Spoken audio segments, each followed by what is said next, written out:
You take a step, your foot lands, your brain doesn't even think about it. Somewhere in southern Ethiopia, a teenage boy is doing the same thing, except his feet are 10 feet off the ground. He is walking on two carved wooden poles, balanced above the grass, moving with the same casual confidence you use to cross a room.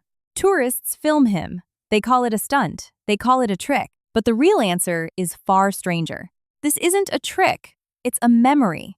A body remembering something your ancestors also once needed to remember, just expressed through a different tool, in a different place, for a different reason.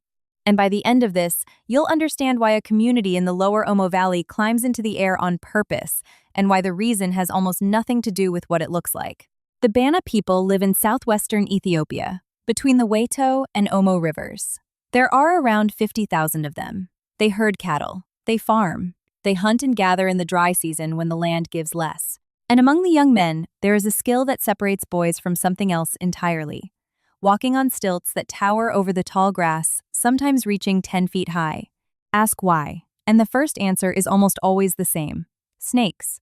The grass grows thick in the valley, thick enough to hide a body low to the ground. Predators too. Leopards, hyenas. A young man herding cattle through that grass is walking blind at ankle height, but raise him 10 feet into the air, and the grass becomes a floor instead of a hiding place. He sees everything. Everything that might want to hurt him has nowhere left to hide. That's the story most people hear first. It's true. But it's incomplete.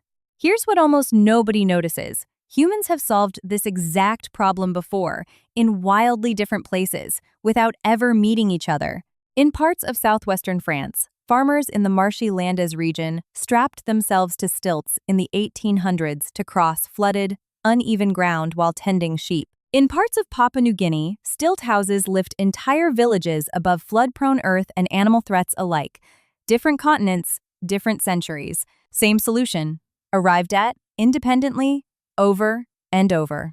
Why does that keep happening? Because the human body has always had one particular trick up its sleeve. You are, biologically, an animal built to walk upright on two legs. That single evolutionary shift, happening somewhere between 4 and 6 million years ago, freed your hands, changed your spine, and gave your ancestors a height advantage no four-legged predator could easily match.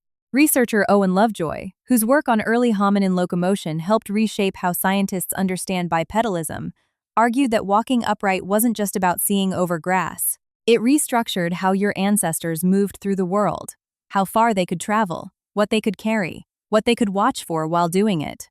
The Banna didn't invent height as a survival strategy. They inherited the instinct, then engineered a way to take it further. 2 legs became 4, stacked twice as high, made of wood instead of bone. But here's the twist. If the stilts were purely about survival, they would stay in the field. They wouldn't show up at weddings. They wouldn't turn into a public performance, danced in front of the entire village, judged and cheered, and remembered for years. And yet that's exactly what happens. For young Banna men, learning to walk on stilts isn't optional practice. It's proof. Proof of balance, proof of nerve, proof that a boy has become something more than a boy. Anthropologist Arnold van Gennep, writing over a century ago, described this pattern across cultures as a rite of passage, a structured transition that moves a person from one social identity into another, usually through a period of difficulty or danger that the community can witness. Van Gennep noticed something that still holds true today. Almost every culture on Earth marks the shift from childhood to adulthood, with some kind of test, a test that has to be seen to count. 10 feet in the air, in front of everyone, is a test that's very hard to fake. Later, anthropologist Victor Turner expanded on this idea, describing the strange middle stage of these rituals, the moment when a person is neither fully a child nor fully an adult, suspended between identities. Turner called it liminality, a threshold state. Think about what that word means here. Literally.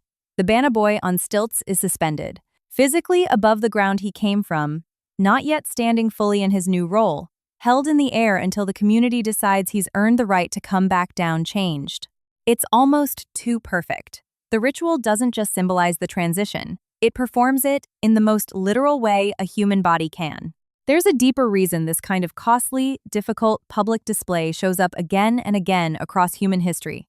And it isn't just tradition for tradition's sake.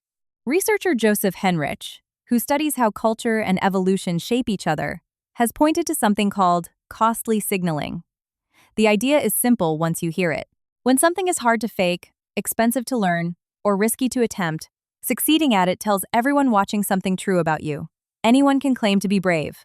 Far fewer people can climb 10 feet into open air on two thin poles and hold their balance while a crowd watches. That's not decoration. That's information. Information about who is ready to lead, who is ready to marry, who is ready to be trusted with responsibility inside the group. So the stilts were never just about snakes and leopards. They started as a practical answer to a real danger. And somewhere along the way, the community realized that the very skill required to survive that danger was also the perfect way to prove something about a person. The threat shaped the tool. The tool became the test became the culture. Think about how much of your own life still runs on that same quiet logic. You don't walk on stilts, but you've almost certainly done something hard, in public, specifically so other people would see you do it. A graduation, a performance, a promotion earned in front of colleagues instead of handed over quietly. Why does it matter that people watch? Why isn't private success enough? Because some part of you, inherited from tens of thousands of years of small human groups deciding who to trust, still runs on the same operating system the Banna are running. Status isn't just felt, it's demonstrated, and the demonstration has to be difficult enough that it can't be faked. There's another layer worth sitting with. The stilts the Banna use aren't mass-produced. Each one is carved by hand, often by the person who will use it, shaped and balanced to fit a specific body. Learning to walk on them takes years, starting young, falling constantly, building the exact muscle memory that eventually looks effortless to a tourist filming 20 seconds of video. What looks like a spectacle is actually the visible tip of an enormous amount of invisible practice. That's true of almost every skill humans eventually call impressive. You rarely see the years underneath. You see the 10 feet in the air. You don't see the 1,000 times someone fell learning to get there. And that's the part modern life quietly erases. In a world of instant video clips and viral moments, it's easy to watch a 20-second stilt walk and think you understand it. Snakes, danger, solved. But the video hides the ritual hides the years, and the years hide the same evolutionary instinct that once helped your ancestors survive predators on an open plain millions of years ago. Height meant safety. Safety, demonstrated publicly, meant status. Status meant your place in the group was secure. Somewhere in southern Ethiopia right now, a boy is being handed his first set of stilts. He will fall, he will get back up. He will fall again, probably for months, until one day his body simply knows what to do the way your body knows how to walk across a room without thinking about it. And when he finally stands 10 feet above the grass, steady, unshaken, watched by the people who raised him, he isn't performing a trick. He's doing the same thing you did the first time you took a step. He's just doing it in front of everyone, on purpose. Because some truths about a person can only be proven in the open air.